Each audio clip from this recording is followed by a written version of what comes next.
वह रहस्यमय कापालिक मठ भाग 2। बनारस पहुंचते ही मैं ब्रह्मा माधव तामने से मिला। वे बालाघाट मोहल्ले में रहते थे। विस्तार से मैंने उन्हें सारी बातें बतला दी। सब कुछ सुन लेने के बाद तामने जी ने बतलाया कि वह कापालिकों का अति प्राचीन मठ है। गुप्त रूप से निवास करने वाले कापालिक और अधोरमार्गी सन्यासी लोग उस मठ में रहकर तांत्रिक साधनाएं किया करते थे और कभी कभी सिद्धि लाभ के लिए नरबलि भी किया करते थे। लगभग 400 वर्ष पूर्व उसी मठ से संबंधित एक कापालिक से मेरे पूर्वज वेनी माधव तामने का परिचय हुआ था। उस समय पेशवाओं के आश्रय में वेनी माधव तामने निष्णात वैद्य थे। कापालिक को आयुर्वेद तंत्र की विकट सिद्धि थी। वह अपने साथ तामने महाशय को अपने मठ में ले गया। कुछ ही दिनों में तामने महाशय रसायन विद्या में निष्णात हो गए। उन्होंने उसी रहस्यमय मठ में अपनी एक रसायनशाला की स्थापना भी की। वे दिन रात जड़ी बूटियों का रसायन तैयार करने में जुटे रहते थे। कायाकल्प जैसे महत्वपूर्ण रसायन के अलावा वे रसायन द्वारा त्रिकालदर्शी एक शीशे का भी निर्माण करना चाहते थे। कमरे की वह खिड़की तामने महाशय की देखरेख में बनी थी। उसके शीशे पर उन्होंने कई वर्षों तक स्वयं अपने रसायनों का प्रयोग किया था। शीशे के तैयार होने के लगभग 1 साल बाद तामने महाशय ने एक ऐसे रसायन का भी निर्माण किया था जिसका लेप शरीर पर करने से आदमी गायब हो जाता था। मतलब ये कि वह सभी को देख सकता था मगर उसे कोई नहीं देख सकता था। वेनी माधव तामने ने जिन रसायनों को सिद्ध किया था, जिनमें उन्हें सफलता मिली थी और जिनका वे प्रयोग करके उसका परिणाम भी देख चुके थे, उन सब का सविस्तार वर्णन उन्होंने ताम्रपत्र पर किया था। इसके अलावा कर्कट रोग, कैंसर, लकवा, यक्ष्मा, नपुंसकता, धातु दौर्बल्य, बंध्या दोष, मूर्छा आदि असाध्य बीमारियों से संबंधित जड़ी बूटियों का सविस्तार वर्णन और उनके प्रयोगों का उल्लेख भी उन्होंने किया था। निस्संदेह वह ताम्रपत्र आयुर्वेद शास्त्र और औषधि तंत्र की अमूल्य और अत्यंत महत्वपूर्ण संपत्ति थी। कहने की आवश्यकता नहीं, पूरे 3 साल के अथक परिश्रम के फलस्वरूप मैं उन ताम्रपत्रों का हिंदी भाषा में अनुवाद कर सका। जब मैं ब्रह्मा माधव तामने से बातें कर चलने लगा तो वे बोले, मेरे पिताजी आपको इस संबंध में काफी विस्तार से बहुत कुछ बतला सकते हैं। मैं उनका पता आपको दे रहा हूँ, आप उनसे जाकर मिल लें। मैंने कहा ठीक है, मैं अवश्य मिलूंगा, मिलना भी चाहता हूँ मैं। ये कहकर मैंने ब्रह्मा माधव तामने से पता ले लिया और इस तरह स्वयं अपने आप एक भयानक संकट को निमंत्रण दे दिया। चंबा के निकट एक अत्यंत निर्जन स्थान में एक नदी के किनारे रह रहे थे अनंत माधव तामने। नाम सुना था मगर साक्षात्कार नहीं हुआ था। जब मैं भोर के समय पठानकोट स्टेशन पर उतरा तो उस समय काफी तेज ठंड थी। पठानकोट से चंबा के लिए बसें जाती हैं। पूरे 8 घंटे का रास्ता है।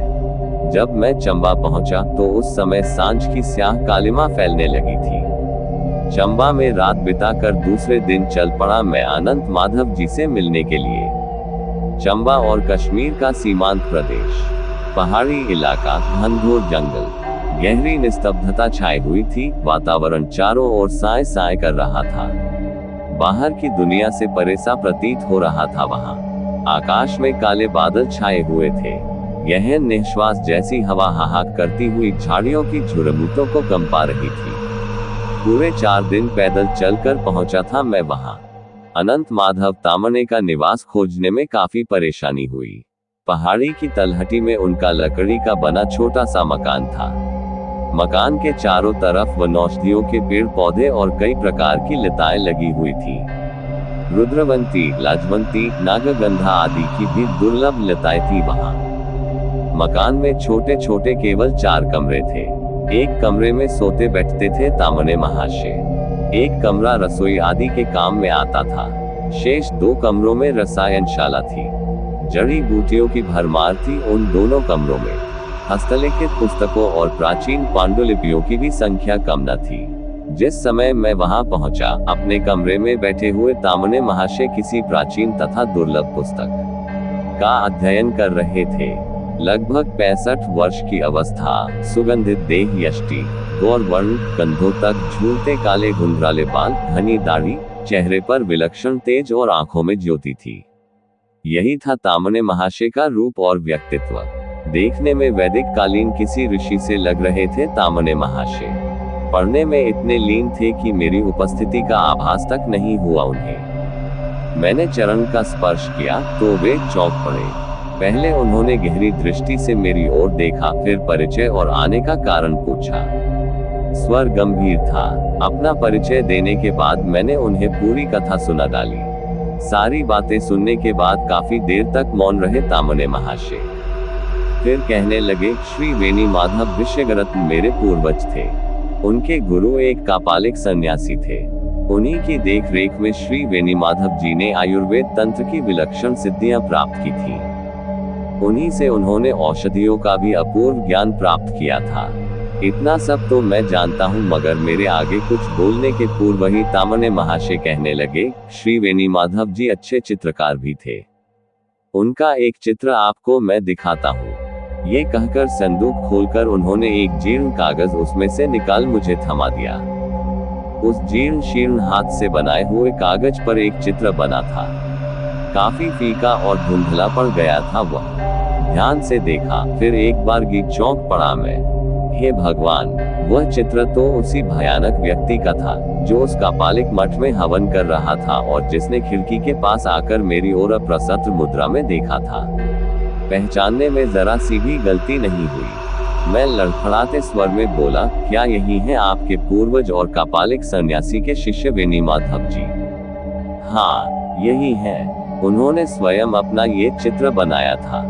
उनकी सारी संग्रहित दुर्लभ वस्तुएं मेरे पास सुरक्षित हैं। उन्हीं में ये चित्र भी था। आपको 2-3 चित्र और दिखाऊंगा जिन्हें देखकर आपको घोर आश्चर्य होगा। ये कहकर तामने महाशय ने फिर संदूक खोला और उसमें से चित्रों का एक पुलिंदा निकालकर मुझे थमा दिया। वे चित्र भी काफी जीर्ण शीर्ण थे। मैं खोलकर देखने लगा। पहले चित्र में एक काफी लंबा चौड़ा मैदान था। मैदान के एक ओर एक इमारत बनी थी। आकाश में एक विमान उड़ रहा था और एक विमान इमारत के पास मैदान में था। चित्र 400 वर्ष पुराना था, मगर चित्र में जो विमान थे वे आधुनिक थे। मुझे बेहद आश्चर्य हुआ। मैंने संदेह भरे स्वर में पूछा, क्या आपको ये बनावटी नहीं मालूम पड़ता? कागज पुराना है, जीर्ण शीर्ण भी है, चित्र भी 400 वर्ष पूर्व का है, मगर आज के हवाई जहाजों जैसा ये चित्र बना कैसे? विमानों का पौराणिक वर्णन मैंने पढ़ा है, पर उस वर्णन पर आधारित विमान आधुनिक विमानों से तो भिन्न होते थे। आधुनिक विमान का ये दृश्य इस चित्र में कैसे अंकित हुआ? तामने महाशय ने कहा, आपको यही शंका है न कि इन चित्रों के कागज पुराने हैं, किंतु चित्र नहीं। पर यह एकदम असंभव है। ये कागजात परंपरागत रूप से पिता से पुत्र के हाथों में आए हैं। इनकी एक लंबी सूची भी है मेरे परदादा के दादा के समय की। मैं आपको वह सूची भी दिखा सकता हूँ। इसलिए ये चित्र जाली है, यह मानना बिल्कुल कठिन है।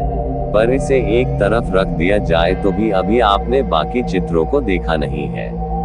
उन्हें देखिए, तब आप स्वयं समझ जाएंगे कि उनकी क्या व्याख्या हो सकती है। मैंने दूसरा चित्र देखा।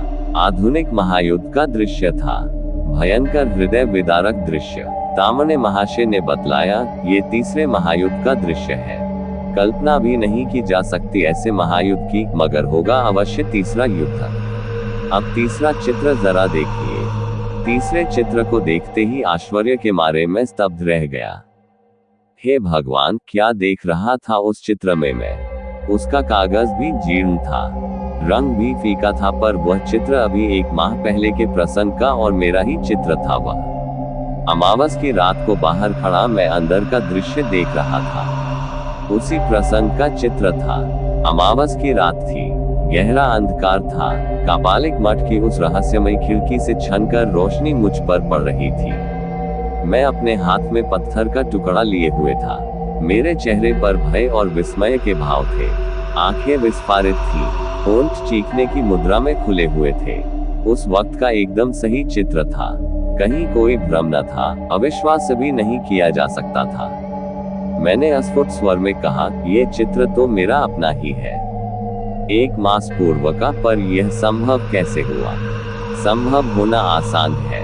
मेरे पितामह के परदादा श्री वेणी माधव तामने ने आपको इसी रूप में देखा होगा। क्या कहा?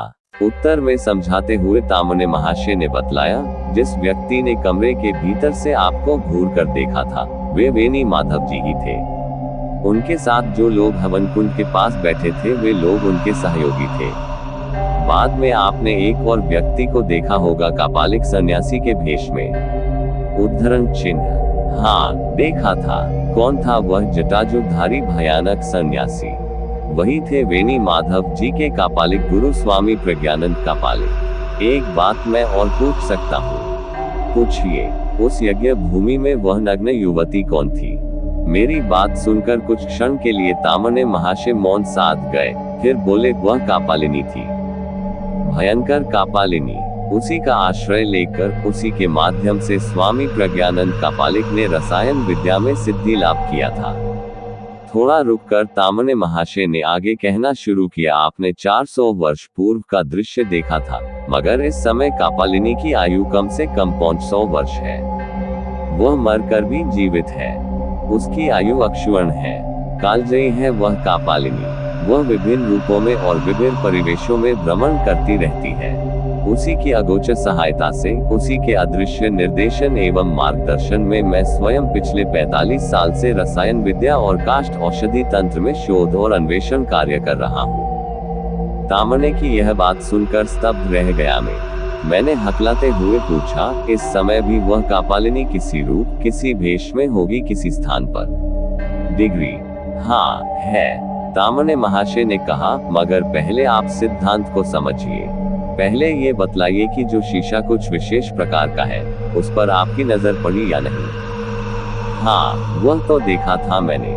पत्थर के टुकड़े से उस पर काफी प्रहार किया था, पर वह टूटा नहीं था। ठीक कहते हैं आप। मैं तो हथौड़े भी चलाकर देख चुका हूँ, पर शीशे को जरा सी भी क्षति नहीं पहुंची। मैं अनेक विशेषज्ञों को भी वह शीशा दिखा चुका हूँ, पर कोई नहीं बता पाया कि उसे कैसे तैयार कराया गया होगा। अभी मैंने जो चित्र आपको दिखाया है, उनमें और उस शीशे में कोई संबंध हो सकता है, इसकी तो मैंने कभी कल्पना भी नहीं की थी। पर आपने मुझे अपनी कथा सुनाई और उस घटना का वर्णन किया तो मैं एकदम चौंक पड़ा। आपका और एक माह पूर्व के उस प्रसंग का एक चित्र है। ये बात ध्यान में आते ही उस शीशे का एक गुण मेरी समझ में बिल्कुल साफ आ गया। कैसा गुण? तामने महाशय बोले, आपकी समझ में नहीं आया? जरा सोचिए। नहीं समझ पाए?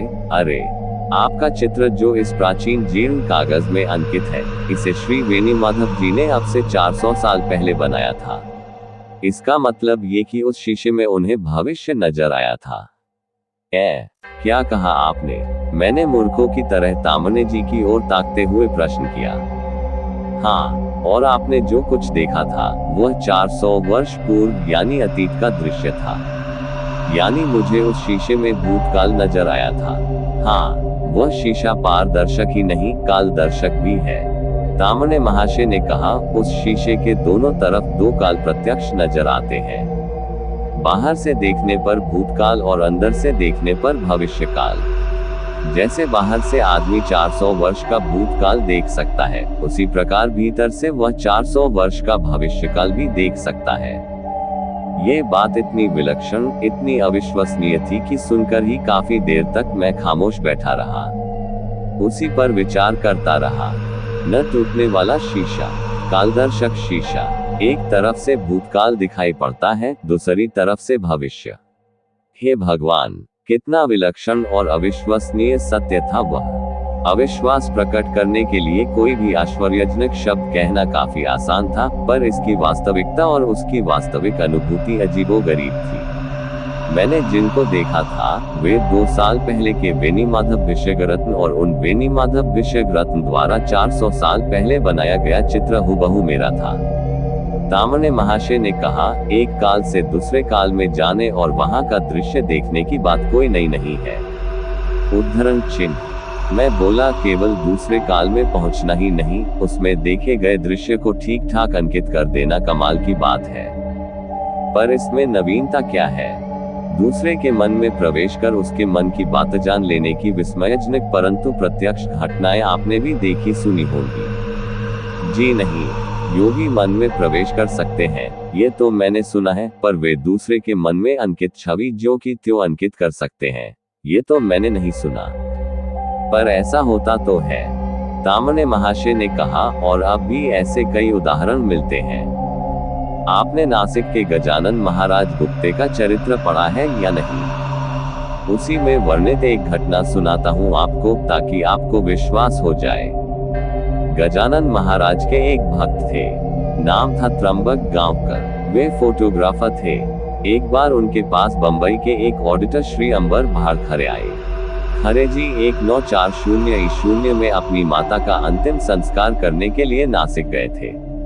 उन्होंने अपनी माता का फोटो खींच रखा था, जो उस समय उनके पास नहीं था। त्र्यंबक गांवकर के पास आकर उन्होंने एक विचित्र बात कही, मैं एकाग्रचित्त से अपनी माँ का ध्यान करता हूँ। आप ध्यान लगाकर मेरे मन में प्रवेश करिए और मेरे ध्यान में माँ की जो मूर्ति है, उसको देखकर एक चित्र बना दीजिए। गांवकर ने यह बात मान ली थी।